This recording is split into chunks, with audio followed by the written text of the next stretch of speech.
capítulo 11, versículo 1. Un día Jesús estaba orando. Cuando terminó, uno de sus discípulos le dijo: Señor, enséñanos a orar, como Juan enseñó a sus discípulos. Entonces Jesús les dijo: cuando oren digan: Padre, santificado sea tu nombre, venga tu reino. Danos hoy nuestro pan de cada día. Perdona nuestras ofensas, puesto que también nosotros perdonamos a aquel que nos ofende, y no nos dejes caer en tentación. También le dijo: supongan que alguno de ustedes tiene un amigo que viene a medianoche a decirles: préstame por favor 3 panes, pues un amigo mío ha venido de viaje y no tengo nada para ofrecerle. Pero él responde desde dentro: no me molestes, no puedo levantarme a dártelos, porque la puerta ya está cerrada y mis hijos y yo estamos acostados. Si el otro sigue tocando, yo les aseguro que aunque no se levante a dárselo por ser su amigo, sin embargo, por su molesta insistencia, si se levantará y le dará cuanto necesita. Así también les digo a ustedes: pidan y se les dará, busquen y encontrarán, toquen y se les abrirá. Porque quien pide recibe, quien busca encuentra, y al que toca se le abre. ¿Habrá entre ustedes algún padre que cuando su hijo le pida un pan le dé una piedra? ¿O cuando le pida pescado le dé una víbora? ¿O cuando le pida un huevo le dé un alacrán? Pues si ustedes, que son malos, saben dar cosas buenas a sus hijos, ¿cuánto más el Padre Celestial dará el Espíritu Santo a quienes se lo pidan? Esta es palabra del Señor. En el nombre del Padre, del Hijo y del Espíritu Santo. Amén. Empecemos con lo más importante de la enseñanza de hoy, que es el Padre Nuestro. Ya lo hemos leído en otro evangelista. Aquí Lucas lo resume. Entonces, el Padre Nuestro tiene 2 partes. La primera parte se refiere a Dios y lo llama Padre. Y además de ser Padre, lo que se pide es que crezca el conocimiento de Dios en el mundo. Por lo tanto dice: santificado sea tu nombre. Santificado quiere decir que sea proclamado con reverencia, para que Dios sea alabado. O sea, que nuestro discurso corresponda a la verdad de Dios, para que cuando hablamos realmente el sentido de nuestras palabras suba hasta la presencia de Dios y lo alabe. Y además estamos pidiendo que venga el reino. Es otra petición que se refiere a Dios. O sea, que no solamente la gente escuche tu nombre y lo alabe, sino cumpla contigo. El cumplimiento es la extensión del reino. Cuanto más se extiende el reino de Dios en este mundo, tanto más tenemos esa presencia de Dios entre nosotros. Y además, San Mateo, por ejemplo, en su versión del Padre Nuestro, agrega: hágase tu voluntad. Pero aquí ya estaba incluido en la extensión del reino. Esta es la primera parte. Así que cuando rezamos el Padre Nuestro, nuestra actitud, en primer lugar, es de alabanza. Es de dar a Dios lo que Él se merece por haber hecho el universo, por habernos dado la libertad, por darnos la salud y la inteligencia. Esa alabanza es un don de nuestro corazón que refleja la bondad de Dios y regresa hacia Él el bien que Él nos ha dado. Luego viene la segunda parte del Padre Nuestro. Uno es pedir lo material para poder vivir. Entonces dice, danos hoy nuestro pan de cada día, para que nuestra salud y nuestra vida tenga un contexto agradable, podamos servirte con libertad. Y luego una petición espiritual, perdona nuestras ofensas, pero siempre agrega, como nosotros perdonamos a todo aquel que nos ofende. Y por último, que nos libere del mal, porque el mal nos rodea, está alrededor de nosotros.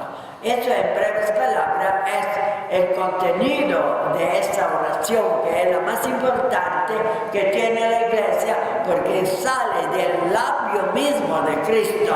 Y cuando nosotros lo rezamos, tenemos que pensar que Él reza con nosotros. Hay una unidad. Él también puede decir Padre Nuestro, por lo menos en la primera parte, que es la alabanza a Dios, el cumplir su voluntad, la extensión de su reino. La segunda parte nos toca más bien a nosotros, el pan material y también el pan espiritual. Todo esto está resumido con la metáfora, con el ejemplo que pone Jesucristo, el ejemplo de una persona, un amigo que viene a molestar de noche, que uno ya está ocupado. Ustedes saben que las casas de Israel en general eran pequeñas, entonces cerraban la puerta y ponían los colchones en el suelo para que cada uno durmiera. Así que levantar toda esa tribu para abrir la puerta era un problema serio. Así que lo que está pidiendo ese vecino, que solo pide unos panes, pero en realidad está molestando a toda la familia para que todos sepan que van a colaborar con ellos. Y esto es lo más difícil. Es decir, nuestra disponibilidad cuando alguien nos pide algún favor. Pero hay una colita al final, cuando Jesucristo dice, seguramente Dios les escuchará, porque Dios es bueno, y lo que le piden a ustedes es bueno, con tal que sea según el Espíritu.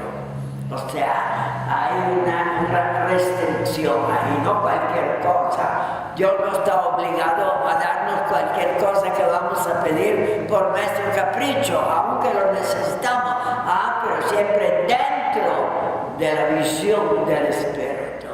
Entonces sí, es imposible que Dios nos escuche. Entonces queda solo la parte nuestra, insistir, repetir, confiar en Él, que la oración va a ser escuchada. Y San Pablo viene a darnos la razón de por qué podemos conseguir de Dios algo que está un poco fuera de la providencia ordinaria. Y es alguna gracia especial, un examen que hay que superar, una deuda que hay que pagar, un trabajo hay que conservar. Todo eso son peticiones particulares. Lo mismo para la casa, hay una discordia, hay que buscar la paz, hay que encontrarse uno con otro. Todos son favores muy particulares que nosotros estamos pidiendo.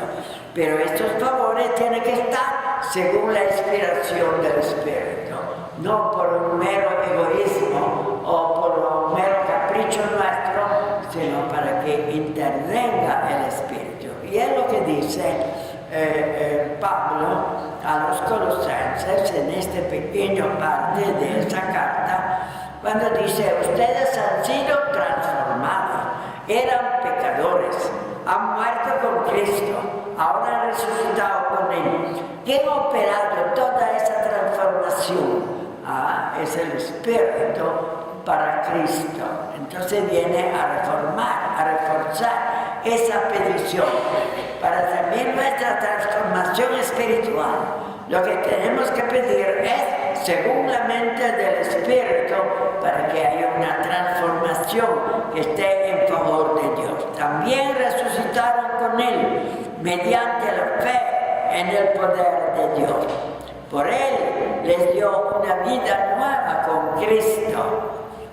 Y ahí viene nuestra moralidad de perdonar los pecados y luego ser libre de la culpabilidad. Una última nota que me gustaría hacer es sobre esta libertad de la culpa.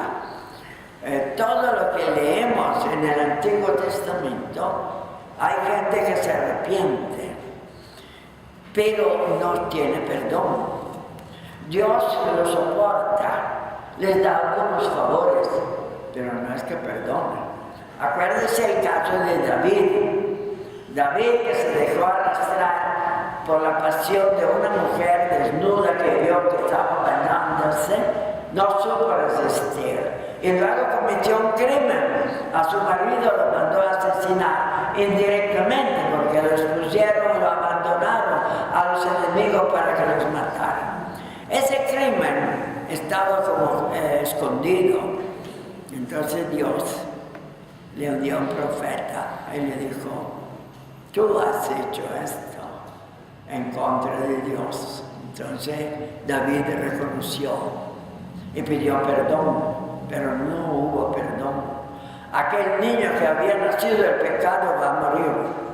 Él se pone a hacer penitencia, ayunos y todo, y el niño se muere. Para que todo el mundo sepa que el pecado va a ser castigado de algún modo. Dios no lo castiga a él, porque él confiesa su pecado y Dios le perdona la vida, pero no el pecado. El pecado tiene que ser pagado y el niño que nació del pecado tiene que morir.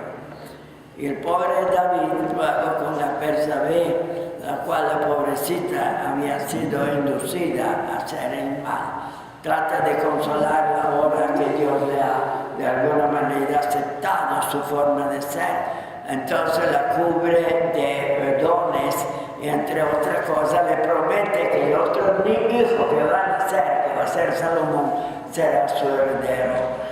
Pero ya el pecado rompe esa unión que había, ya no es lo mismo. Hay un abismo entre esas dos criaturas, porque el pecado está en ellos y Dios no puede aguantar el mal. Pero cuando viene Cristo y Cristo nos perdona los pecados, eso es diferente. Realmente Cristo transforma, como dice aquí San Pablo, dice, por Él les dio una vida nueva con Cristo. Tenías pecado, el pecado fue borrado, ya tú no tienes culpa, ya Dios lo olvidó. Y ahora ya hay una vida nueva que llega a través de Cristo. Pidámosle al Señor poder rezar con atención, rezar con constancia, pero al mismo tiempo rezar pidiéndole según el Espíritu, para que esta realización, ese cambio del mal hacia el bien sea a través de Cristo. Alabado sea Jesucristo.